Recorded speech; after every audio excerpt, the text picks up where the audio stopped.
नमस्कार दोस्तों, मैं सूरज कुमार। जैसा कि आप लोगों को राजनीतिक चैप्टर चालू था, यानी हम लोग इससे पहले वाला वीडियो में हम लोग क्या किए, बेसिक पार्ट पढ़े थे। आज हम लोग चैप्टर स्टार्ट कर देते हैं। बेसिक में जान गया था कि कैसे सरकार का गठन होता है, कैसा सरकार चलता है, संघात्मक है, एकात्मक है, किस प्रकार से शासन व्यवस्था किया जाता है, ये सब के बारे में हम लोग क्या कर लेते थे, जान लेते। आज हम लोग क्लास 10 का जो क्लास 10 का राजनीतिक चैप्टर है, यानी चैप्टर नंबर पहला है सत्ता में साझेदारी, या कभी कभी लिखा रहता है कोई कोई चीज में लोकतंत्र में सत्ता की साझेदारी।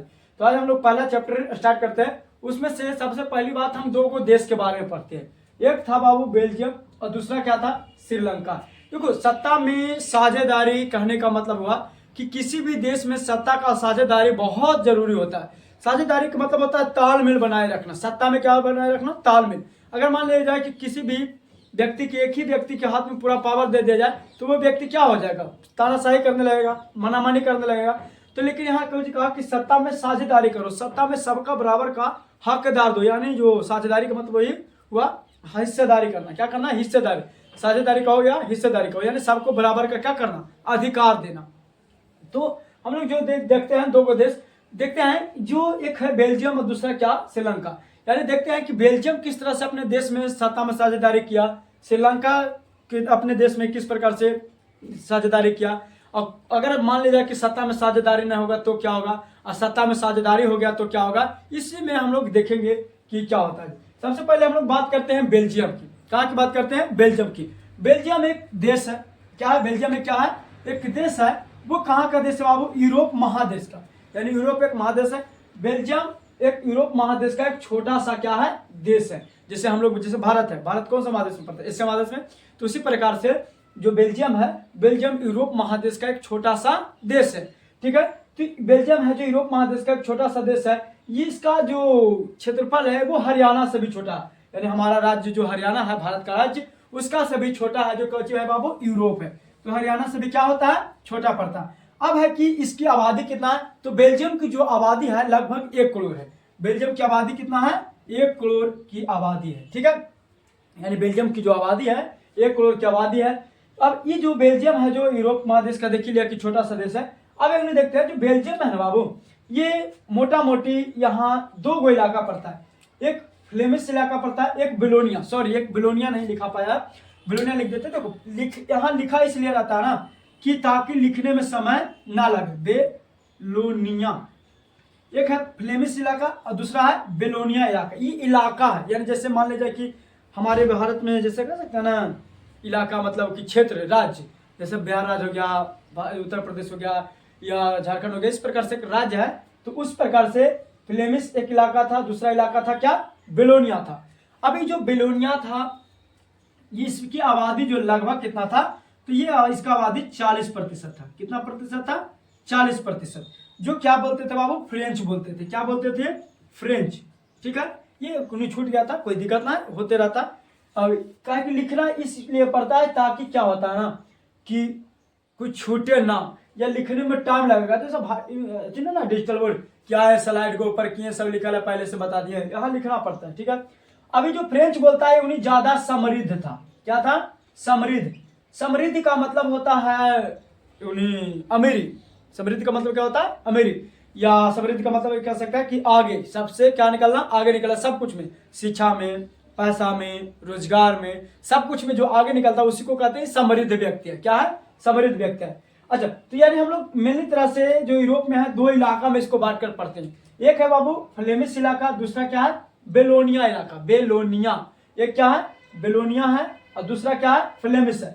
जो फ्लेमिश इलाका में है, फ्लेमिश इलाका में लगभग 59% लोग रहते हैं। यानी जैसे 1 करोड़ की आबादी है ना, 1 करोड़ का 59% कितना हुआ, 59 लाख लगभग हुआ। कितना हुआ, 59 लाख।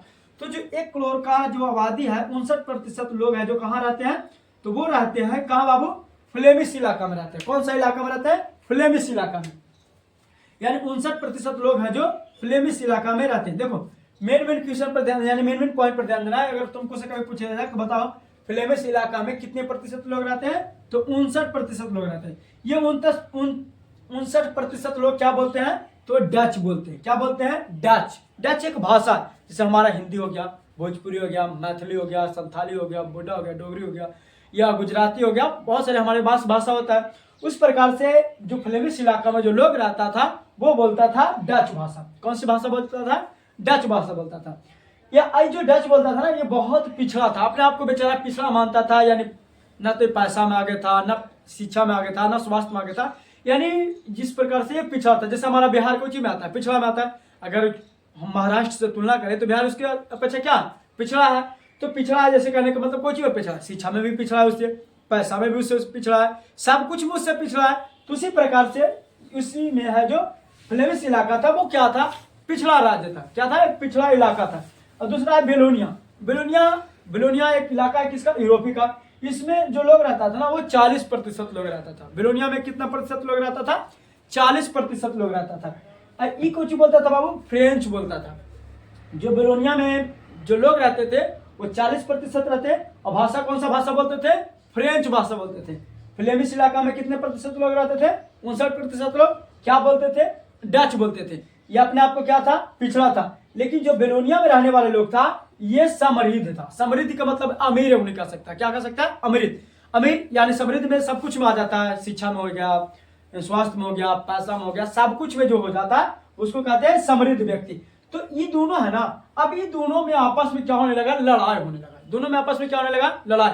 यानी ये कहा कि हम पिछड़ा है तो हमको अधिकार होना चाहिए, ज्यादा मिलना चाहिए सब कुछ, हम ताकि आगे निकले। ये कहा कि नहीं, हम अमीर है, हम देश में ज्यादा भूमिका निभाते, क्योंकि जो अमीर होता है वो देश में ज्यादा भूमिका जो पैसा वैसा वगैरह में ज्यादा निभाता है।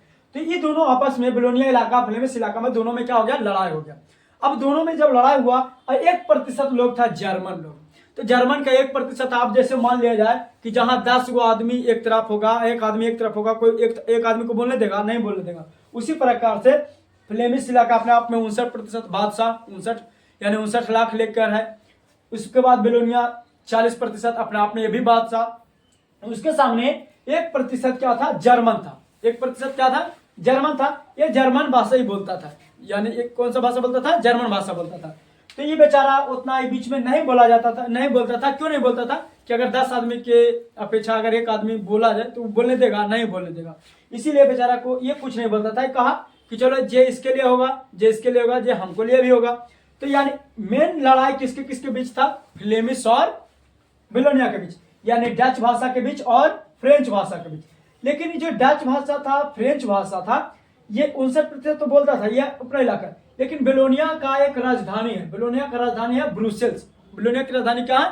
ब्रुसेल्स है। अब जो ब्रुसेल्स में रहता था वो 80% यानी जो आबादी था इसका, यानी किसका बोल सकता है? बेलोनिया यानी बेल्जियम का जो आबादी था उसका 80% यानी 80% बेलोनिया में कौन रहते थे? ब्रुसेल्स में रहते थे फ्रेंच लोग। यानी 80% फ्रेंच लोग रहते थे और 20% क्या रहते थे? डच लोग।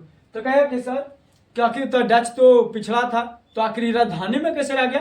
राजधानी में रहने वाला पैसा वाला रहता। तो देखो, अब पिछड़ा कहने का मतलब है बाबू, कितना भी पिछड़ा ना था कि एकदम कुछ ना था। पिछड़ा में भी कोई कोई आगे निकलता है ना, यानी जिसको मीडियम साइज कहते हैं कि हाँ कुछ पैसा है तो वो रह सकता है। तो यानी देख रहा है, यानी जो पैसा वाला है वो कहाँ रह रहा? ब्रुसेल्स में। यानी इसका 40% का 80%, ये कुल 40% का, अब जैसे 40 लाख आदमी है उसका 80% लोग कहाँ रह रहा है? फ्रेंच यानी ब्रुसेल्स में रह रहा। तो फ्रेंच भाषा जो बोलता था वो राजधानी में कितना रहता था? 80% लोग। और डच कितना प्रतिशत लोग रहता था? 20% लोग रहता था। अब इतने में लड़ाई हो गया दोनों का कि हम लोग को भी कुछ अधिकार मिले। लेकिन इन लोग कहता था जो बेलोनिया में रहता था यानी फ्रेंच भाषा बोलता था, ये कहा कि नहीं, हम लोग समृद्ध हैं, हम लोग अमीर हैं, तो हम लोग को ज्यादा अधिकार होना चाहिए। तो ऐसे में क्या हो गया कि बेल्जियम में आपस में दोनों टकराने लगे, फ्रेंच भाषा और डच भाषा दोनों टकरा गए। अब टकराता है तो आगे क्या होता है उन्हें बाद में देखेंगे। पहले उन्हें चलते हैं श्रीलंका के प्रति। किसके प्रति? श्रीलंका के प्रति। अभी इसको देखना, इसको में क्या होता है, ये दोनों में आपस में क्या हो गया? लड़ाई हो गया। अभी लड़ाई हो गया, यहाँ तक रहने देना, लड़ाई करवा के छोड़ देना। अभी करवाना यानी श्रीलंका में लड़ाई करवा देना है, ठीक है। अब जब श्रीलंका में आते हैं बाबू, श्रीलंका में मुख्य रूप से 3 भाषा के लोग रहते थे। मुख्य रूप से कितने भाषा के लोग? 3 भाषा के लोग। एक था सिली, दूसरा तमिल था और तीसरा था ईसाई। यानी एक प्रकार के धर्म में मान सकता है, एक सिली था, तमिल था, ईसाई था। अब जो सिहली था ये 74% था। पूरा श्रीलंका में सिहली कितना प्रतिशत था? 74%। श्रीलंका की आबादी है बाबू लगभग 2 करोड़। कितना करोड़ है? 2 करोड़ माना जाता है। श्रीलंका की आबादी कितना है? 2 करोड़ है। ये भी है, ज्यादा बड़ा राज्य नहीं है, सॉरी देश नहीं है। तो यानी जो श्रीलंका की जो आबादी है वो लगभग कितना प्रतिशत, कितना है? 2 करोड़ है। इसमें मेनली तरह से 3 भाषा के लोग रहते थे। कितना भाषा के लोग? 3 भाषा के लोग। सब कुछ लिख देंगे, टेंशन ना लो। अगर स्क्रीनशॉट करना चाहेगा तो उन्हें हर जाएंगे, कर लेना, अभी रुक जाओ। तो कुछ कहता है कि श्रीलंका यानी मेनली 3 भाषा के लोग रहता था, सीली, तमिल और ईसाई। सीली भाषा के लोग कितना प्रतिशत रहता था? 74%। कितना प्रतिशत? 74%। ये कौन से धर्म को मानते थे सीली लोग? तो ये लोग मानते थे बौद्ध धर्म को। कौन से धर्म को मानते थे? बौद्ध धर्म को मानते थे। ये सब ध्यान रखना, जब बौद्ध धर्म बता रहा है ना, आगे चलकर इसीलिए लड़ाई होगा। जिस देश में धर्म को ज्यादा मान्यता देने लगा वो देश क्या होगा? आगे चलकर बर्बाद होगा, एकदम तय है। क्योंकि देश से आगे कभी धर्म नहीं हो सकता है, ठीक है। और धर्म से आगे कभी जाति भी नहीं हो सकता है, ये भी मान लेना। ना तो जाति से यानी कह सकते, सॉरी, यानी धर्म से राष्ट्र जिससे बड़ा धर्म नहीं है और धर्म से बड़ा जाति नहीं है, इस प्रकार से होता है।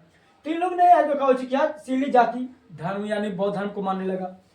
तमिल है जो 18% लोग रहता था। तमिल कितना प्रतिशत? 18% रहता था। यह तमिल भी है ना जो 2 तरीका से रहता था। तमिल भी है 2 तरीका से रहता था। एक था अस्थायी तमिल और दूसरा था भारतीय मूल का तमिल। तुम श्रीलंका का जब चित्र देखता होगा तो जब श्रीलंका यानी भारत हमारा ऐसे है, इसके नीचे है जो यानी ये है जो श्रीलंका है। ये क्या है बाबू? श्रीलंका। तो ये तमिलनाडु हमारा क्या है? तमिलनाडु देश है, ये राज्य है। ये तमिलनाडु राज्य भारत का जो यहाँ देख रहा है ना कोना में, ये तमिलनाडु। तो यहाँ से क्या करते हैं लोग, ज्यादा दूरी ना है, 55 से 60 किलोमीटर है। तो लोग मछली मारने की वजह से यहाँ चला जाता था कभी कभी। इसके कारण कुछ श्रीलंका में भी क्या हो गए थे, लोग बस गए थे, उसमें कोई दिक्कत नहीं था। तो ये है कि श्रीलंका मेनली तरह से 2 भागों में था, यानी तो तमिल था 2 भागों में था। कौन उसको? एक था अस्थायी तमिल और दूसरा था भारतीय मूल की तमिल। एक था अस्थायी तमिल, दूसरा क्या था? भारतीय मूल की तमिल। अस्थायी तमिल था यानी अस्थायी तमिल उसको कहते हैं जो पहले से वहां रहा श्रीलंका में, पहले से उसका घर मकान सब कुछ उसका। तो वो था कितना प्रतिशत? 13%। यानी टोटल 18% का कितना प्रतिशत? 13%। और 5% था जो भारत से जाके बसा था वहां। 5% कौन था? जो भारत से कभी चला गया श्रीलंका, वहां बस गया, वहां घर बना लिया और मछली मारने के कारण जाता था वहां लोग। तो क्या कि समुद्र के किनारे दोनों पड़ता है, यानी तमिलनाडु भी समुद्र के जस्ट जैसे ऐसे है। तो ये तमिलनाडु है तो इसके अंदर समुद्र है, ये है श्रीलंका। ये श्रीलंका है और समुद्र। तो ये दोनों अपना मछली मारता रहता था। वो इधर समझौता हुआ था मछली मारने के लिए। जब इतिहास पढ़िएगा तो पता चल जाएगा, कोई बात नहीं। तो क्या हुआ कि भारतीय मूल का जो 5% लोग है ना, 5% लोग था जो भारतीय मूल का था, यानी भारत से जाकर वहां बसा था, रहा था। अब कुछ था जो हिंदू मानता था, यानी भारतीय, अब तमिल गया है, तमिल भाषा बोलने वाला ने गया, तो कुछ हिंदू भी मानता था, यानी कुछ मुस्लिम भी था। कुछ हिंदू धर्म को मानता था और कुछ किसको मानता था? मुस्लिम धर्म को। कुछ मुस्लिम धर्म को मानता था, कुछ हिंदू धर्म को मानता था, यानी दोनों अलग अलग धर्मों को मानता था। ये कौन मानता था? तमिल। अब है एक बाबू ईसाई है, यानी ईसाई है ना, ये कुछ सीली भी था और कुछ तमिल था। यानी ईसाई है जो 7% था, लेकिन मिली जुली था। ईसाई जो धर्म है, ईसाई क्या है? धर्म है। ये जो ईसाई धर्म को कौन कौन मानता था? ईसाई धर्म को दोनों मानता था। सीली भाषा वाला लोग भी मानता था, तमिल भाषा वाला भी लोग मानता था। यानी सीली भी मानता था, तमिल भी मानता था, दोनों मिलकर कौन सा धर्म को मानता था? ईसाई धर्म को। लेकिन सीली है जो कुछ सीली किसको मानता था? बौद्ध धर्म को। कुछ तमिल किसको मानता था? तो हिंदू धर्म को और मुस्लिम धर्म को। लेकिन जो कुछ तमिल है, कुछ सीली है जो किसको मानता था? बौद्ध धर्म, ईसाई धर्म को मानता था। ईसाई धर्म कितना प्रतिशत था बाबू? 7% था, ठीक है।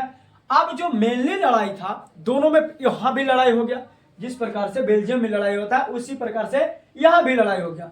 सीली वाला कहा कि हमारा आबादी ज्यादा है तो हमारा अधिकार ज्यादा होना चाहिए, और तमिल वाला कहा कि नहीं, हमको भी कुछ अधिकार होना चाहिए। अगर मान लें कि हमको जनसंख्या कम है, जैसे तुम्हारा पिताजी का 4 भाई है, अब जो छोटा भाई तो बड़ा भाई से ऑब्वियसली सी बात है कि कमजोर रहेगा। इसका मतलब ये नहीं कहेगा बड़ा भाई कि हम ताकतवर हैं, हम ज्यादा कमा रहे हैं तो हमको ज्यादा हिस्सा मिलेगा पिताजी वाला में, या ज्यादा। जैसे खेत, मान लें कि 5 कट्ठा खेत है, 2 गो भाई है या 3 गो भाई है, अब छोटका भाई सबसे ज्यादा कमजोर है, छोटा भाई क्या है? सबसे ज्यादा कमजोर है। इसका मतलब ये ना कि बड़ा भाई कहेगा कि ना पिताजी में हम 2-3 कट्ठा अकेले लेंगे, बाकी ये 2 कट्ठा में दोनों भाई रहेगा, ऐसा तो नहीं कह सकता है, नहीं। और लेकिन ये कहता था, कौन कहता था? सीली, कि हमारा आबादी ज्यादा है तो हमारा अधिकार होना चाहिए, हमारा आबादी ज्यादा है तो हमारा धर्म लागू होना चाहिए, हमारा आबादी ज़्यादा है तो सबसे पहला अधिकार हमारा होना चाहिए। ऐसे में क्या हो गया कि सिली और तमिल के बीच लड़ाई हो गया। सिली और तमिल के बीच क्या हो गया? लड़ाई हो गया। तो कहेगा कि तो फिर ये जो ईसाई कुछ करता था, ईसाई कुछ नहीं बोलता था भाई, ईसाई धर्म मानने वाला कुछ नहीं बोलता था। ये कहा कि भाई जो तुम लोग कहेगा वो हम कहेंगे। जिस प्रकार से यहाँ जर्मन कुछ नहीं बोलता था उसी प्रकार से यहाँ ईसाई भी कुछ नहीं बोलता। क्यों नहीं बोलता? क्योंकि इसकी आबादी कम है, ज्यादा बोलेगा तो कुछ दिया जाएगा, ठीक है, इस चलते कुछ नहीं बोलता था बेचारा, ठीक है। तो लड़ाई मेनली किसके किसके बीच था? सिली और तमिल के बीच। अभी दोनों में बहुत ज्यादा क्या हो गया? लड़ाई हो गया, यानी स्थिति हो गया गृह युद्ध का। गृह युद्ध किसको कहते हैं? यानी अपने ही देश में जो लड़ाई झगड़ा होते रहता है उसको कहते हैं क्या? गृह युद्ध कहते हैं। क्या कहते हैं? गृह युद्ध कहते हैं। अब ऐसे में इसको में भी लड़ाई हो गया, यहाँ तो लड़ाई हो रहा था। अब आगे चलते हैं तो बताते हैं कि आखिर बेल्जियम अपने आप को कैसे सुधारा, श्रीलंका अपने आप को कैसे सुधारा, और फिर देखेंगे आगे कि श्रीलंका आज कौन सा देश के नाम से जाना जाता है और बेल्जियम है जो कौन सा देश के नाम से जाना जाता है। इसको स्क्रीनशॉट लेना है तो लीजिए, उससे ज्यादातर ऑब्जेक्टिव पूछा जाएगा, ठीक है। लीजिए देखिए, अगला हम देखते हैं बाबू, जिससे हम बेल्जियम के देख लेते हैं कि बेल्जियम में आपस में क्या हुआ था? लड़ाई हुआ था। अब जब बेल्जियम में जो लड़ाई हुआ था ना, इसमें उसका सरकार जो है ये अपने आप को कहा कि नहीं गलत हो रहा। सरकार वहां कहा कि गलत हो रहा है, दोनों आपस में लड़ो नहीं। लड़ कौन रहा था? फ्रेंच और डच। बेल्जियम में चले फ्रेंच और डच क्या कर रहा था? लड़ रहा था आपस में। अभी दोनों की सरकार ने अपने पहले विविधता को सुधारा, यानी विविधता को माना कि नहीं हमारे यहाँ विविधता का मतलब होता है भेदभाव, यानी वो कहा कि नहीं हमारे यहाँ भेदभाव हो रहा है। किसका आधार पर हो रहा है? भाषा के आधार पर। डच कह रहा कि हमारा प्राथमिकता होना चाहिए, फ्रेंच कह रहा कि हमारा प्राथमिकता होना चाहिए। दोनों आपस में इसका कारण क्या हो गया? लड़ गया। देखो किसी भी चीज को लिए तो जो गलती करता है उसको पहले स्वीकारना सीखो। अगर तुम्हारे यहाँ कोई गलत हो रहा है, कोई भी काम, कोई भी सरकार में अगर गलत काम हो रहा है तो उसको पहले सुधारो। ये ना कहा कि ना हमारे सरकार में ये काम गलत नहीं हो रहा है, वो कहा कि हमारे सरकार में काम गलत नहीं होगा। देखो हर सरकार में कुछ न कुछ गलत होता है, चाहे वह सरकार किसी का हो, किसी भी पार्टी का हो, हर सरकार में गलत होता है। अब इसका मतलब ये ना कि तुम पहले अपना गलती को स्वीकारो ही नहीं, पहले सबसे पहले गलती को स्वीकारना सीखो कि हाँ हमसे गलती हुआ, हम आप चाहते हैं ऐसा इसमें सुधार लाया जाएगा। उसी प्रकार से बेल्जियम की सरकार ने क्या किया? अपने आप को स्वीकारा, यानी कोई क्या? पहले क्षेत्रीय अंतर जो संस्कृति विविधता था, यानी क्षेत्रीय अंतर, यानी जो क्षेत्र में बंटवारा हो रहा था, यानी कोई उसके चलते, यानी भाषा के चलते, कुछ स्थान के चलते, कोई विधर्म के चलते जब बंटवारा हो रहा था, तो यानी क्षेत्रीय अंतर को, संस्कृति को, यानी विविधता जो है, संस्कृति विविधता है, उनको इन्होंने सबसे पहले क्या किया? माना। कहाँ की सरकार माना? बेल्जियम की सरकार। क्या हमारे यहाँ विविधता है तो सबसे पहले विविधता को क्या करो? सुधारो। उसके बाद इन्होंने क्या किया? जब इस बात को माना कि हमारे यहाँ गलती हो रहा तो उन्होंने क्या 1970 से लेकर के 1993 तक, यानी 1970 से 1993 के बीच में इन्होंने संविधान में 4 बार संशोधन किया। यानी इन्होंने संविधान में कितने बार संशोधन किया? 4 बार संशोधन किया। संशोधन का मतलब होता है कि कोई गलत नियम कानून है उसको हटा करके कुछ अच्छे नियम कानून सभी के मतों से लाया जाए, उसको कहते हैं संविधान में संशोधन, ठीक है। तो इन्होंने जो अपना 1970 से 1993 तक के जो नियम कानून कुछ गलत था उसको हटाकर क्या किया? संविधान में संशोधन किया। कितने बार संशोधन किया? 4 बार। इसको लगा कि ना आपकी बार गलती हुआ तो फिर सुधारा, उसको फिर लगा कि ना आपकी बार गलती हुआ तो फिर सुधारा, यानी ऐसे करके 4 बार क्या किया? अपने आप को सुधारा, ठीक है। उसके बाद इन्होंने जो एक सरकार बनाया फ्रेंच का और डच का। जब सरकार दोनों का बनने लगा ना, यानी सरकार जब बनने लगा तो कहा कि बाबू फ्रेंच का और डच, जो फ्रेंच भाषा और डच भाषा है वो दोनों का समान मंत्री होगा। अगर मान लिया जाए कि बेल्जियम में अगर 10 मंत्री बनता तो 5 मंत्री रहेगा किससे? फ्रेंच से, और 5 मंत्री किससे रहेगा? डच से रहेगा। यानी दोनों को कहा कि 5-5 मंत्री क्या करेगा? रहेगा। यानी इस प्रकार से क्या किया? दोनों को समान अधिकार दिया, यानी सरकार में दोनों का क्या किया? समान अधिकार दिया। कहा कि लड़ो ना, अगर 10 मंत्री है तो 5 को तुम्हारा भी रहेगा, 5 को उसका भी रहेगा। तो यानी सरकार जब बनने लगा तो फ्रेंच का और डच भाषा बोलने वाला का दोनों के मंत्रियों की संख्या क्या था? समान दिया गया कि अगर 10 मंत्री है तो 5 मंत्री तुम्हारा और 5 मंत्री इसका। देखो मंत्री को अब बहुत अच्छा से डिजाइन से दिया गया था, आगे बताएंगे कौन सा डिजाइन से दिया गया था। दूसरा बात है कि इन्होंने एक और नया संविधान में संशोधन करके, यानी संविधान में संशोधन करके एक लाया क्षेत्रीय स्तर की सरकार। कौन से स्तर की सरकार? क्षेत्रीय सरकार। क्षेत्रीय सरकार किसको कहते हैं? यानी जो अपना अपना क्षेत्र का होता है, जैसे स्थानीय सरकार जो होता है ना, वार्ड सदस्य, सरपंच, पंच, मुखिया, इस प्रकार से इन्होंने एक और नई सरकार का गठन किया। ये तो कहा कि देखो मंत्री है, विधायक है, जो सांसद है वो कहाँ देखेगा? केंद्रीय स्तर पर देखेगा, राज्य स्तर पर देखेगा। अब तुम्हारा गांव में नाली नहीं है, तुम्हारा गांव में सड़क नहीं है, तुम्हारा गांव में क्या लड़ाई हो रहा है, ये सब को देखने वाला कौन है? मुखिया, सरपंच, पंच है। तो इसीलिए इन्होंने कहा कि एक और सरकार बनाओ। जब इतना सरकार बनाए तो एक और सरकार बनाओ। वो सरकार रहेगा कौन सा का? क्षेत्रीय स्तर का सरकार। यानी ये क्षेत्र में, तुम्हारा क्षेत्र में कैसा काम हो रहा है, सड़क है नहीं है, गली है नहीं है, नली है या नहीं है, कुछ और है या नहीं है, ये सबको देखेगा कौन? क्षेत्रीय सरकार। कौन सा सरकार बनाया? बेल्जियम की सरकार। देखा ना कितना अच्छा से डिजाइन से बनाया, यानी लड़ाई दोनों में नहीं होने दिया। अगला है ब्रुसेल्स, यानी जो ब्रुसेल्स जो राजधानी पड़ा, वो कहा कि राजधानी में एक अलग सरकार होगा। उन्होंने बेल्जियम की सरकार कहा कि सुनो, ये तो सरकार था केंद्र की, राष्ट्र की अलग। एक कहा कि जो ब्रुसेल्स है यानी हमारा जो राजधानी है, राजधानी का एक अलग सरकार होगा। और राजधानी में सरकार होगा ना, वो फ्रेंच का भी होगा और डच का भी होगा। अब सरकार दुगुना होगा, यानी दोनों का अधिकार होगा, फ्रेंच का भी अधिकार होगा और डच का भी अधिकार होगा। यहाँ लिखा नहीं गया, लेकिन दोनों का कुछ किया गया, अधिकार दिया गया। फ्रेंच का भी अधिकार दिया गया, डच का भी अधिकार दिया गया। कहा कि जितना मंत्री तुम्हारा डच का रहेगा उतना ही मंत्री फ्रेंच का रहेगा। दोनों का एकदम क्या कर दिया? समान अधिकार दिया। अब ऐसे में जब दोनों का समान अधिकार दिया गया ना, तो ये दोनों में क्या हो गया? शांति की मामला बढ़ा। और आज है जो बेल्जियम है, जो एक विकसित देश नाम जाना जाता है। कुछ विकसित, यानी बेल्जियम है जो विकसित देश के नाम से जाना जाता है। सोचो, यानी पहले बेल्जियम की सरकार ने क्या क्या? विविधता को माना कि हाँ हमारे यहाँ गलती हो रहा है, हमको से गलती हुआ, हम ये चीज सुधार करेंगे। लेकिन कोई सरकार अगर गलती नहीं मानता, अपने आप को कहता है ना हमारे सरकार में अच्छा काम हुआ, ये हुआ, वो हुआ, तो पहले अपना गलती को नहीं देखेगा, वो जो मन में आएगा जो करेगा। लेकिन तुम सबसे पहले अगर कोई गलती कर रहा है तो उसको स्वीकार हो कि हाँ हमारे यहाँ गलती है। तो उस प्रकार से क्या किया? सरकार बनाया, क्षेत्रीय सरकार बनाया, केंद्र की सरकार बनाया और बेल्जियम की अलग सरकार दिया। जिस प्रकार से भारत में, भारत के दिल्ली में राजधानी है, दिल्ली की राजधानी यानी दिल्ली की अलग सरकार है, केंद्र की सरकार अलग है, उसी प्रकार से बेल्जियम की सरकार भी दिया, अलग दिया। ठीक है, अच्छा। अभी तो इस प्रकार से जब ये दोनों अपने में सत्ता को साझेदारी किया, सबको बांटा, सत्ता में साझेदारी यानी सबको हिस्सेदारी दिया। क्या बाबू? कुछ तुम्हारे पास अधिकार रहेगा, तुम्हारे अधिकार रहेगा, उसका तुम्हारे पास अधिकार रहेगा। ये सबको कौची किया? सत्ता में साझेदारी किया, यानी हिस्सेदारी किया। साझेदारी का हो गया, हिस्सेदारी किया। सबको कुछ कुछ पावर दिया, सबको भी दिया, डच को भी दिया, फ्रेंच को भी दिया। अब जब सबको दिया तो क्या हो गया? सब एक साथ मिलजुल कर काम करेगा। डच के क्षेत्र में डच का सरकार बना दिया, फ्रेंच के क्षेत्र में फ्रेंच का सरकार बना दिया। तो उस प्रकार से सबको बना दिया गया। तो इसे में क्या हो गया? बेल्जियम एक समृद्ध देश अभी है। समृद्ध देश यानी विकसित देश के नाम से जाना जाता है। अब हम देखते हैं श्रीलंका। श्रीलंका एकदम नालायक है। इन्होंने श्रीलंका ना जो माना ही नहीं कि हमारे यहाँ गलती हो ही नहीं रहा। इन्होंने कहा कि ना कोई भी भाषा के आधार पर कोई भेदभाव नहीं हो रहा। यहाँ की सरकारें था वो कहा, पहले तो देखते हैं स्वतंत्रता इसको कब मिला। तो ये हमारे भारत के बाद ये आजादी हुआ था, यानी 1948 में क्या हुआ था? श्रीलंका जो स्वतंत्र हुआ था। ठीक है, अब जब श्रीलंका जैसे स्वतंत्र हुआ तो कहें कि सिली का जो जनसंख्या था ज्यादा था, कितना प्रतिशत था? 74%।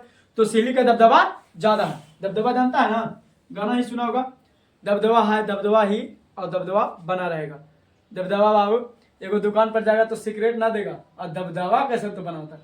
लेकिन यहाँ कुछ है, सिली का दबदबा था। सिली का क्या था? दबदबा। सिली का दबदबा था, यानी सिली कहता था कि हमारा जनसंख्या ज्यादा है तो हमारे सब कुछ पहले हमको मिलना चाहिए, उसके बाद हमसे बचेगा तब तमिल को मिलेगा। क्या ये बात सही है? गलत है, बिल्कुल क्या है? गलत है। लेकिन जो श्रीलंका में था दबदबा किसका था? सरकार का था। सरकार ये भी कहता था कि हमारे यहाँ कोई भेदभाव नहीं हो रहा, कोई भी भाषा के आधार पर भेदभाव नहीं हो रहा। यानी पहले अपनी गलती को माना ही नहीं, अपनी गलती को माना ही नहीं। अब गलती को ना माना तो देखो क्या होता है, श्रीलंका बर्बाद एकदम।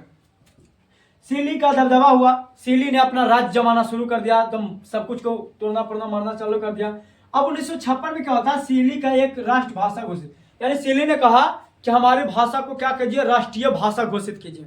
सिली ने कुछ कहा कि हमारे भाषा को राष्ट्रीय भाषा घोषित कीजिए। जैसे भारत में कौन सा राष्ट्रीय भाषा कहा जाता है? हिंदी, लेकिन इससे टोटल कितने भाषा चलता है? 22 भाषा चलता है। कितना? 22 भाषा चलता है। तो क्या होता है ना कि सिली ने कहा कि हमारा भाषा क्या होना चाहिए? राष्ट्रीय भाषा होना चाहिए। कब कहा था? 1956 में एक मांग रखा कि हमको भाषा को घोषित किया जाए, राष्ट्रीय भाषा घोषित किया जाए। अब जैसे बाबू जैसे सुनो, भारत में कहेगा कि हिंदी का राष्ट्रीय भाषा घोषित किया जाए, तो तमिल वाला कुछ कहेगा, तमिलनाडु वाला कन्नड़ जो बोलता है, मैथिली बोलता है, गुजराती बोलता है, संथाली बोलता है, वो तो कहेगा कि तो हमारी भाषा की भी राष्ट्रभाषा घोषित करो। तो ऐसे तो क्या होगा? आपस देश में गृह युद्ध होगा, आपस घर में ही एक राज्य दूसरे राज्य से कचरे करने लगेगा, लड़ने लगेगा। लेकिन ये बात को श्रीलंका की सरकार नहीं समझा, श्रीलंका की सरकार नहीं समझा और सिली को कोई कर दिया, सिली भाषा को एक राष्ट्रीय भाषा घोषित कर दिया। ठीक है, अब जब सिली भाषा जब राष्ट्रीय भाषा घोषित कर लिया तो इन्होंने कहा कि हमारे यानी राष्ट्रीय भाषा घोषित कर लिया। बताओ सिली कौन सा धर्म को मानता था? बौद्ध धर्म को। अब इन्होंने आगे चल के मांग किया कोची कि हमारा धर्म क्या होना चाहिए? राष्ट्रीय धर्म होना चाहिए। जैसे अभी भारत में कोची का मांग हो रहा था? हिंदू राष्ट्र का। कोची का मांग होता है? हिंदू राष्ट्र का, कि भारत एक हिंदू राष्ट्र होना चाहिए। भाई सुनो, हिंदू राष्ट्र होने से बर्बाद है, आबाद नहीं है। क्योंकि अगर मान लें कि हिंदू राष्ट्र हम बना दिए, ठीक है, हिंदू राष्ट्र कोई सरकार बना दिया, हिंदू राष्ट्र जब कोई सरकार बना देता है तो जो मुस्लिम है, जो ईसाई है, जो सिख है, जो हम कहते हैं कि भारत एक धर्मनिरपेक्ष देश है, वो कैसे रहेगा? फिर सब लड़ाई करेगा, वो कहेगा कि फिर हमारा धर्म को करो, राष्ट्रीय धर्म घोषित करो। आपस में क्या हो जाएगा? लड़ाई होगा। और जब अपने घर में जब लड़ाई होता तो क्या घर आगे बढ़ेगा या घर टूटेगा? घर टूटेगा। उसी प्रकार से एक देश को मान लो घर और आपस में सब लड़ते रहेगा, कोई धर्म ई धर्म से लड़ रहा है, ई धर्म से लड़ रहा है, तो ऐसे में क्या होगा? वो देश कभी आगे जा सकता है? नहीं जा सकता। मुस्लिम भी चाहेगा, कहे कि मुस्लिम भी चाहेगा कि हमारा धर्म राष्ट्रीय धर्म घोषित हो। अब कुछ नेता उसको देने साथ दे दिया, मुस्लिम देने, कुछ नेता हिंदू देने साथ दे दिया। आपस में तुम लोग आपस में तो लड़ रहा, लेकिन वो सब तो सरकार चला ही रहा। ठीक है, तो ऐसे में क्या होता है? तो इन लोग ने सिली ने ये बात समझा नहीं, अब कौची कर दिया, कहा कि बौद्ध धर्म को कौची करो, राष्ट्रीय धर्म घोषित करो। चलो, इन्होंने ये भी धर्म घोषित करा लिया। अब तमिल हो गया गुस्सा, अब तमिल हो गया, लेकिन ये यहाँ तक ही नहीं रुका तमिल। ये जो सिली है यहाँ तक ही नहीं रुका। ये कहा कि नौकरी में यानी सरकारी नौकरी में, सरकारी विद्यालय में यानी सरकारी कामों में प्राथमिकता किसका होना चाहिए? सिली का होना चाहिए। प्राथमिकता का मतलब सबसे पहले हमारा होना चाहिए, किसका? सिली का। कोई भी सरकारी काम होगा सबसे पहले सिली का होना चाहिए। कभी भी वोट देने जाएगा तो सबसे पहले सिली देगा, तब पीछे लाइन लगेगा वो सब। कभी भी नौकरी मिलेगा तो पहले सिली का मिलेगा, कहीं एडमिशन होगा तो पहले सिली का होगा, सीट बचेगा तब उन लोग को अति होगा, नौकरी होगा, अन्यथा नहीं होगा। ऐसे में तमिल बहुत ज्यादा क्या हो गया? नाराज हो गया। अब तमिल बहुत ज्यादा नाराज हो गया तो आपस में तो लड़ाई झगड़ा होएगा। अब जब आपस में लड़ाई झगड़ा होने लगा तो अमेरिका आदि श्रीलंका में कोची छा गया? गृह युद्ध हो गया। कुछ हो गया? गृह युद्ध। गृह युद्ध बताए कि गृह युद्ध किसको कहते हैं? आपस में ही कई राज्य आपस में लड़ने लगता है अपने ही देश में, तो उसको कहते हैं गृह युद्ध। जैसे तुम एक राज्य यानी तुम इसको राज्य सोचो, देश सोचो या घर सोचो। ठीक है, अगर तुम्हारे घर, मान लेते तुम्हारे घर है, तुम्हारे घर में अगर पिताजी 4 भाई हैं, चारों भाई आपस में लड़ने लगे तो बगल वाला तो मजा लेगा ही, यानी कहेगा कि देखिए नहीं सब है अपने में लड़ रहे, और घर क्या होगा? आगे बढ़ेगा, सबका मति मिलेगा नहीं मिलेगा। जब मति नहीं मिलेगा तो घर आगे नहीं बढ़ेगा। तो उसी प्रकार से श्रीलंका में क्या हुआ कि सभी लोग तमिल और सिली दोनों को मतलब लड़ाई था, ईसाई तो कुछ बोलता ही नहीं था। अब तमिल लोग और सिली लोग आपस में क्या होने लगा? लड़ने लगा। अब तमिल था बहुत गुस्सा हो गया, कैसे कैसे होगा? प्राथमिकता वही कह देगा, सरकार हम भी चुनते हैं, हमारा भी कुछ अधिकार होना चाहिए, हम भी यहाँ रहते हैं। अब इन दोनों में लड़ाई हो गया तो गृह युद्ध हो गया। लेकिन फिर भी है जो तमिल मानने के लिए, सिली मानने के लिए तैयार नहीं था, ना तमिल मानने के लिए तैयार था। अब ऐसे में तमिल एक पार्टी का निर्माण किया।